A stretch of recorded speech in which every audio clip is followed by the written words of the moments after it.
Good afternoon, Hattiesburg. It's Toby Barker, and before we get started with today's briefing, we want to first of all wish everyone. I hope they had a great Holy Week. I know that's a very meaningful time, whether you're celebrating Easter or Passover, and we certainly hope that you had a meaningful period. We also want to send our thoughts and prayers and well wishes to those who were affected by yesterday's storms.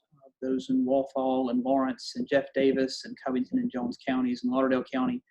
Hattiesburg has been through that before twice, and yesterday was a rare occurrence with two of those tornadoes back to back. And to all the victims, to all the families of the victims, to people who had property damage, to first responders, to leaders in communities, we send you our best, and we hope Hattiesburgers who were on this briefing will remember that we've been through that before. People came to our aid, and as you find opportunities to serve or to give in an especially stressful time with also COVID going on, that you'll choose to do that. And so I know that disasters are tough, particularly when there are multiple disasters going on of various types at one time.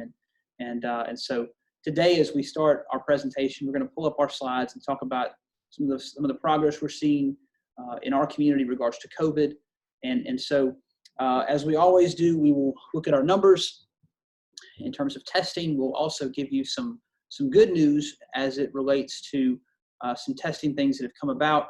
We'll talk about masks one more time, and we'll certainly hit on our acts of courage as well. So in today's numbers, again, when we give you these numbers, we are talking about system-wide. So Forrest County serves 19 counties, Merritt Health Wesley serves 18.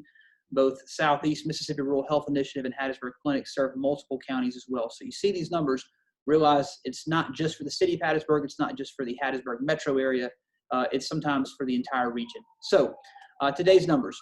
As of today, we've seen 3,158 total tests. Again, that's system-wide for our many healthcare organizations. 318 of those have come back positive. 2,467 have come back negative. And our pending tests have gone to 373. And we're going to really talk about that 373. That's a very encouraging number. Last week, about this time, we were about 908. And so to see a significant drop, what happened is that some of the private labs that we had been sending our tests to had some backups on their end. Those were finally worked out. We also saw that Forrest General Hospital and Hattiesburg Clinic, as well as Merritt Health Wesley, with their own collaborations, some with Southern Miss, some with other things, were able to start testing in-house. And so over a period of 36 hours, really from April 10th to April 11th, we saw the pending test drop from 887 to 276. And here's why that's significant. We won't have a good idea on where we are as a community in terms of our tests, in terms of whether we're flattening the curve or not, until we start getting tests back faster. And the ability to test in-house, bringing that pending test, not only does it give some peace of mind to people who have been tested that now have tested negative, but it also gives us a more immediate feedback loop on how we're doing as a community with controlling this infectious disease.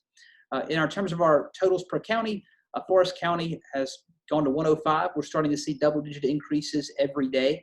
That's something that was expected, particularly now that more tests have come in. Lamar County stands at 38, so right at 143 in the entire metro area. One thing we do look at in terms of how this thing is spreading is look at hospitalizations, because one of our big goals is that we can't overrun our healthcare system, because we want to make sure that if and when you need healthcare, you'll have it available because it hasn't been overwhelmed. Our hospitalized patients right now, confirmed with COVID, these are confirmed positive tests, are 26 system-wide. Now, this we also have under investigation 8. Now, this bottom number, this hospitalized patients under investigation, those are patients that have cough, fever, trouble breathing. They check all the boxes, but they're waiting on a test. Well, a week ago, that number was 53, and now it's 8.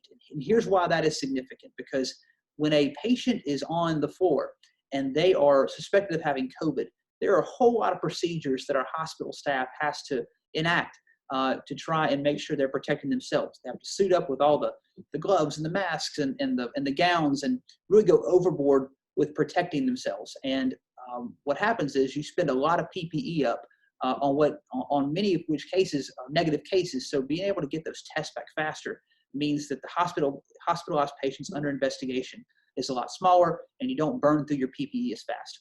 We also look not just at hospitalizations, but also ICU admissions. And right now we have 14 ICU patients system-wide. That's Forrest General and Merit Health that are there for COVID. And the most exciting number is there are 0 patients in the ICU under investigation. That number was 15 about a week ago. And so this in-house testing, this efficiency has certainly reaped benefits. And we're certainly not on the other side of this thing yet, but this is a helpful tool to have to really gauge where we are in this progression.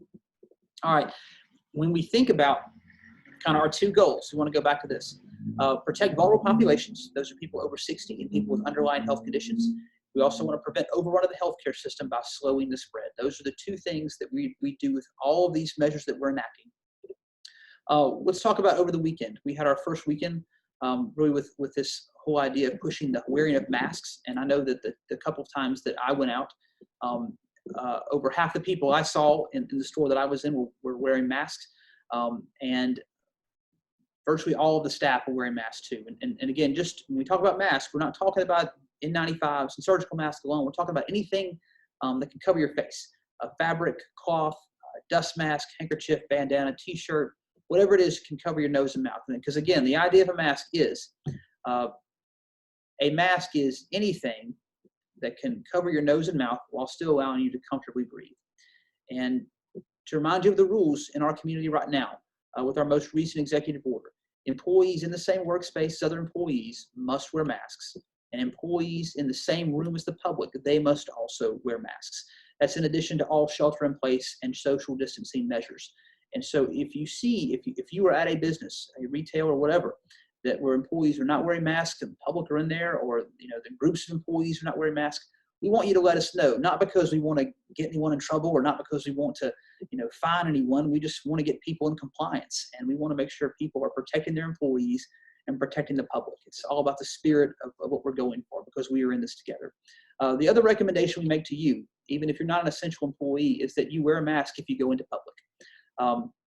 Stores, pharmacies, anywhere you go where other people are, we really recommend you wearing a mask, because even if you are asymptomatic, you have it, don't know it, wearing a mask can keep you from spreading that to other people. And that is really the next step in what we're trying to prevent now is we slow the community spread in Hattiesburg.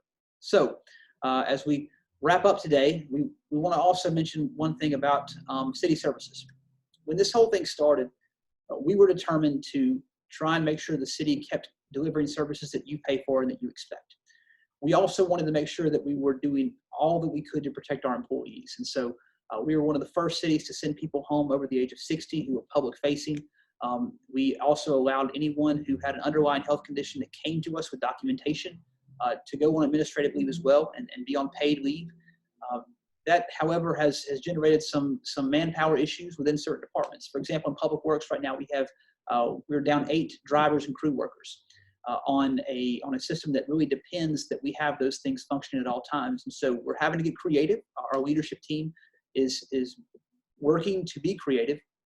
For example, the tree crew from Parks and Rec is now handling heavy debris pickup in 2 of the city's 5 wards.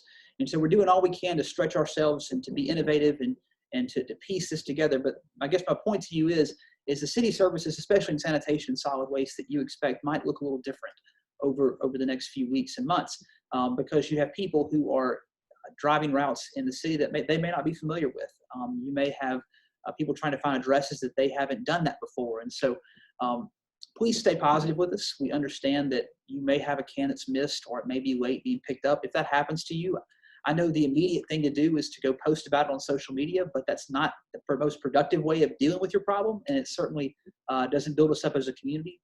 If your can is missed, or if you got a pile out there that's been out there for a while, reach out to us. And you can call the action line at 545-4500. You can call my office at 545-4501. You can email mayor@hattiesburgms.com. You can reach out to us on Facebook or Twitter or Nextdoor or Instagram. There are lots of ways that you can get in touch with us. And if we miss you, we will apologize and we will make the problem right. And so I encourage you that understand that city services are going to look a little bit different. Please be patient with us, and please reach out to us directly to fix your problem. All right, a couple things in our acts of courage today. Most importantly, the people who were on the ground last night, the first responders, all the volunteer fire departments, all of the sheriff's deputies and other first responders and emergency management personnel. I know that our fire department sent a unit up to Jeff Davis County and to Covington County to help with search and rescue. I know Lamar County Sheriff sent personnel up there as well. To all of those folks and to all the volunteers that are helping their neighbors, hopefully with protective gear on, we thank you. This is the best part of Mississippi, is that we help neighbors, and that's got to continue. And I hope that if you're a Hattiesburger who went through 2013 or 2017, when opportunities are made known to help our neighbors to the north, that you will certainly take part in that. The other thing we also want to acknowledge is painting the city red. On April 15th, we're going to salute our medical personnel by wearing red and putting red on in our yards, on our cars, however you can do it. Join us in that. And finally, just a reminder, until our next briefing, wash your hands, take care of yourself, wear a mask if you go into public, do only what is essential, and stay home.